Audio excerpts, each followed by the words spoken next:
2018 was one of the worst periods of my life. I had no confidence, I was running out of money, I was overweight, and each day when I woke up, I avoided mirrors because I just couldn't look myself in the face to see what I'd become. It got so bad that I didn't think I belonged here on earth. Yet, despite all this, I knew I was meant for more. I knew there was a version of me out there that had everything that I wanted and that chased purpose daily. No matter what I did, I couldn't shake that feeling. That all changed when I realized I was running from the work. In that moment, I knew exactly what I needed to do. Lock in and let me tell you the full story.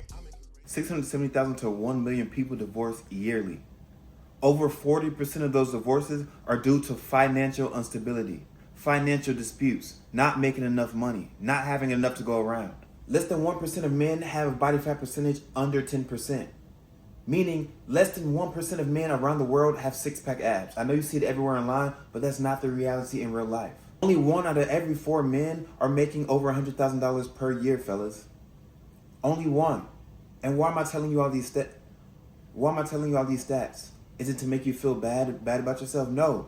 But a lot of you know that you're meant for more and you're running from the work. Fellas, listen. Running from the work almost killed me. Listen, fellas, I'm not just some other guy on the internet telling you fake stories about the past and look at me where I am now and you could do. No, this is real. This is coming from the heart.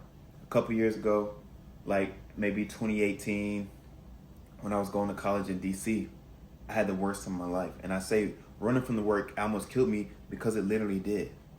I was going to school. I was up at Howard University. I had money to pay for my schooling, but I wasn't doing the work. Literally wasn't doing my schoolwork. I was on academic suspension. And because of that, I had driven from Mississippi all the way to DC, 15 hours in my little 1998 car. And when I got there, I found out I wasn't in school. I wasn't able to be in school that semester. I had already paid for my meal plan, my housing. So I only had my housing for a week because they wouldn't let me live on campus if I wasn't in classes. So I'm like, bro, what am I gonna do? I have money to pay for the school. I had $18,000 in my account. I'm like, okay, I'm not in school this semester. They told me I can be in school next semester. Am I gonna drive home? What am I gonna do? So I was coming up with all these thoughts. I went around, saw the president of the university, talked to him, talked to the president of College of Arts and Sciences. I was a political science major. I did everything I could. I could not get into school. So I told one of my homies, yo, let's move off campus. We got an apartment. This is our first apartment. We were young and dumb, and we both had money. $3,000 a month apartment. Bro, I get to this apartment. It's nice. I feel like I'm living on a high. They're like, oh, do you have any credit history? I'm like, no, but I could just show you my account. Show the account. It felt good to be able to do those type of things, right? So I'm thinking I'm living the life. It feels like I made it, but I hadn't really made it. I have money in my account, but first of all, I didn't make that money, and second of all, that money wasn't replenishing. I wasn't making more of it. So little did I know, or I didn't think about the fact that the money was dwindling every time. After I moved into the apartment, everything was cool. We're buying furniture. I get nice furniture, $800 mattress. I'm getting a couch. We're just doing moving trucks. Me and my homie are like, okay, we got a cool crib. My homie didn't have a car. I had a trash car, 1998 Volvo. I'm like, let's get whips. We switch out whips. I get a little Mustang. I go get it wrapped in matte black for a couple thousand. Okay, this is life. We're living it good. Everything is good. So then I got a course. I wasn't in school. I wasn't working. I was just waking up doing whatever I wanted to every day. Instead of investing my money, instead of coming up with a business idea, instead of somehow working to make more money, instead, I spent money every day when I woke up. I was a drifting man. I did what I wanted. We threw parties in the crib. We had a lot of alcohol, started drinking wine and stuff like that. I was not going to the gym. I got out of shape. The gym was always something important to me. But when I was doing whatever I wanted, I wasn't going to the gym. I was taking girls on dates to Cheesecake Factory. We sit down, bring us a slice of cake. I taste it. Oh, this is fire. Bring me the whole cake. We take a couple cakes to go. I don't remember how expensive that was. I know it was expensive at the time, but more importantly, it was expensive on my health. I was eating full red velvet cheesecakes, bro. Full red velvet cheesecakes, and the cheesecakes were fire. It was cool to valet the car, pull up, get the cake. Like, that's all cool. Pull up to the apartment. I got LED lights everywhere. We were like some of the first people in there. We were definitely the youngest people in the building. It was a brand new unit. Bro, I thought I was living life. But slowly, I'm drifting away from my purpose, and I'm drifting towards nothingness. I got out of shape. I was overweight. I was 250 pounds. The heaviest I ever am right now is 222, and I was fat, bro. So currently I'm like 199 pounds, but I was 250 pounds, and even at that time I was skipping leg days. So I was a fat dude on some stilts, bro. It was terrible. And I can remember the worst feeling being that feeling of checking my account. When I started checking, I'm like, yo, I'm down to my last $7,000. And I remember that $7,000 becoming $5,000, $5,000 becoming three. Then I remember being down to my last $700. We lived on, our apartment was on top of a Walmart. It was a brand new building and had a Walmart connected to it. You could take an elevator down to Walmart. I remember taking the elevator like, bro, I'm about to actually look at the prices now because I only have $700. And I don't have anything coming in. And it threw me into a state of depression and panic because I knew deep inside I didn't want to work a 9 to 5, a real job. I was, even though I was in school to be I was pre-law to be an attorney. I'm like, I don't even want to do that. Yes, I could be naturally good at it. At the time, I didn't know about how to run my own business and be my own attorney. And that route, I just thought I'm working under somebody. I'm in somebody's firm. I was just watching from the TV shows, right? So I'm like, this is bad. What am I going to do? And I started to panic and panic and panic and say, okay, I knew I was creative. Maybe I want to do music. And because I wasn't doing it out of my creative purpose or seeking God and chase my purpose through Him, I'm like, I know I'm creative. I know I'm meant to do something else. Let me try music. Music was not working out for me, bro. Like, I hired a vocal coach, learned to sing a little bit. Then I had to learn to write songs. I was always writing. I was a published poet at the time. Well, I guess I still am a published poet, but like, writing wasn't the hard part. I wrote over 600 songs. I still have these songs on my notes application. 600 songs. Nothing was hidden. I put out a couple, deleted them. I got really depressed. I was fat, and I had thoughts of like, yo, maybe I'm not meant to be anymore. Maybe this is where it ends for me, or there's nothing else left for me. And I had those thoughts, and I was struggling with those thoughts for a minute. And I remember just drinking wine, looking over the balcony. I'm like, bro, what is left, brother? I ended up falling asleep. That next morning when I woke up, it was just like a mental reset. I'm like, yo, one, nobody's coming to save me because at the time my dad said if I came home from college, I need to go to the army. I'm like, if I know I'm not meant for a 9 to 5, I know I'm not meant for the army. Not saying these things can't propel you, get you to where you want to be, but me, brother, I just knew I wasn't meant for that, and I would not succeed in that with somebody being over me all the time. No, I couldn't do it. So I'm like, I need a reset. And from that moment on, there was a gym in my apartment. It was a nice apartment. I went downstairs every morning, went to the gym twice a day. I was doing my cardio. I locked in for 12 weeks. The first time, after 12 weeks, I did another 8-week plan. At the end of that 12-week plan, maybe like about first or second week of the 8-week program, I saw my abs for the first time. I'm like, yo, this is cool. Started training legs, started looking into businesses and what I actually wanted to do. At the time, I knew I wanted to make content and be a creator. I didn't know which direction to take. It wasn't really that big back then, but I knew I needed a creative outlet.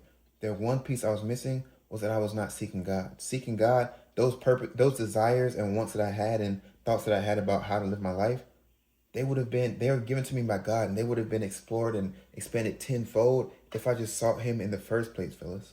So while that piece was missing, I still knew that I had to do the work. I got a job. I was working at DSW. I hated that job. Then I got another job. I started working. I did Uber, Postmates. I did my favorite job that I had out of all those was bellhops. It's like you work for a moving company, but you're an independent contractor. So I can open the app and choose and accept moves and be a team leader. And it was a bunch of different markets. I could move to Florida and work in Florida. I did actually end up moving to New York, working in New York a little bit. I was all around DMV area. It was a cool little job, making pretty good money, and I would just make my money and then go travel, come back, make more money, all the way up until COVID. But the takeaway from that story is running from the work is what almost killed me. And a lot of you guys are in that same position. Maybe not to that extent, but you are running from the work. You know what needs to be done. You know what you feel that you're supposed to be meant for. And you're just not even taking that first step to say, okay, I have this desire. I know I'm not meant for this. Let me see where I should apply pressure, where I should put in the work, where I should build inputs in a system to get me to where I want to be. Even once you build that system, it's not magic. Once you already put the system together, you know what you need to do, and you take that first step, boom. Say, for instance, say you post your first video. I post my first video. Now what? Is everything working? No, you have to keep applying pressure consistently and persistently. Persistently means keep showing up even when the results aren't showing up. Because every successful person, especially in entrepreneurship, goes through that time of I'm putting in the work, I'm doing everything I know I'm supposed to do, and it's not working. The most successful people are the people that can withstand that for the longest period of time without seeing results, because you never know. You might be 10 no's or 10 failures away from having that one success that'll change your life. So I always say you have to work like you wanted it yesterday, but you also have to not care if it takes you 10 years. And you have to put yourself in that position to be able to accomplish that. So no, I'm not telling you quit the job that you're at now. I'm not telling you if you don't quit, that means you're not all in. No, support yourself, but still focus on building that business or building that person of you, building that system that's going to get you to the version of yourself that you know you're supposed to be. 26 now, fellas, and I want to share with you that I love my life. I love what I do. I love the people I help. I love the path that I'm on. Is it easy? No. Is it fulfilling? 100% yes. No matter what level you get to, even when you get to the life that you're supposed to be living, there's going to be struggles. You cannot, a lot of people imagine their dream life and it's like, okay, everything works out. I have the Lamborghini. I have the house I want. I make this amount of money a month. I have the perfect girl. Do you think with any of those things you won't have problems? Do you think you won't argue with your girl? Do you think some months you have to fix things and get things done before your pipeline crashes and then you don't make that money that month? Do you think your Lamborghini won't need tires or a service or a checkup or your spoiler might break off, or you might break your carbon fiber lip, or the body kit you ordered might not come in on time, or you might curb your wheel, or your wife might curb you? Like, you're still going to have problems in that life. So you have to adjust yourself in the life that you have now. One, don't let the life that you have now, don't let your current reality block you from where you're supposed to be. Don't let your current reality block your vision that you're stuck in this and this is all there is. No, you know there's a version of you that has all the things you want. You just have to do the inputs to get yourself to that version of your person. You have to start acting as that person now. How does that person spend money? How does that person think? How does that person act in his day-to-day life? What does that person wear? How does that person treat the people around that person? Because your current life is a lagging indicator of your actions. So the life that you have now, the bank account that you have now, the whatever you have or don't have now is because of the actions that you took in the past, and now life is just catching up.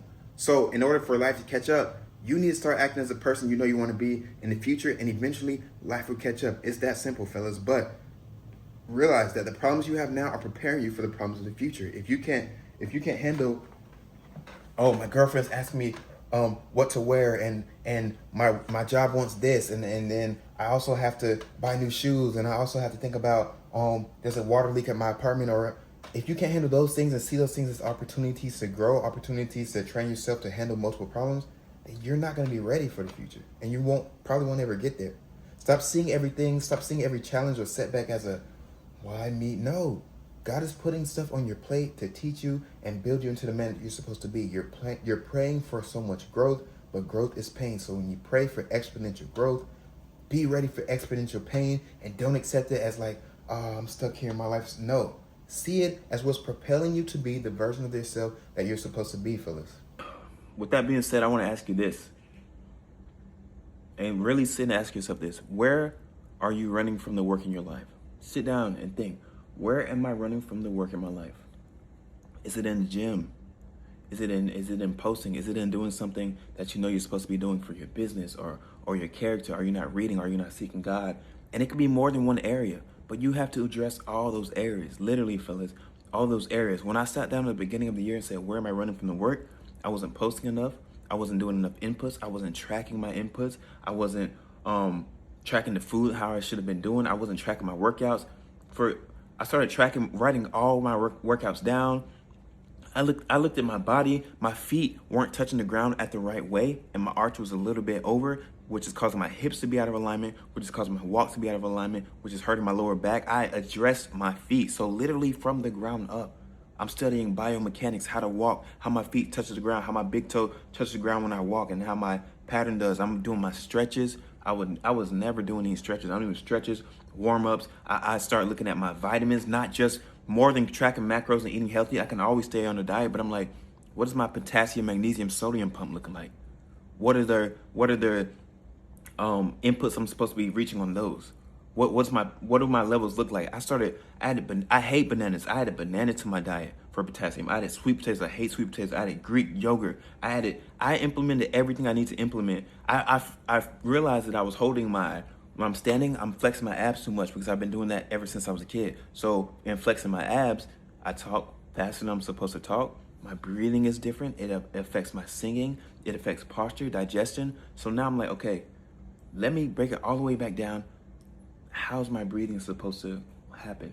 How does my inflection happen? How do my sentences end? There's something called a downward inflection when you're talking. You can look that up later. But It's about how you end your sentences. And these nuances may seem small, but when you address everything that you're running from the work in, attack all of it. It doesn't matter. Yes, it feels like work. Yes, it feels like pain, but I'm trying to become the version of myself that I know I'm supposed to be as soon as possible. If life is a lagging indicator of my current actions are going to match the person I need to be ASAP, ASAP, ASAP. I'm changing the way I walk, changing the way I talk, going to the gym, paying attention to my vitamins, doing the work of my business, reading way more often, seeking God daily. Like, yes, it's hard. No, it's not easy, but it's worth it. So fellas, where are you running from the work in your life?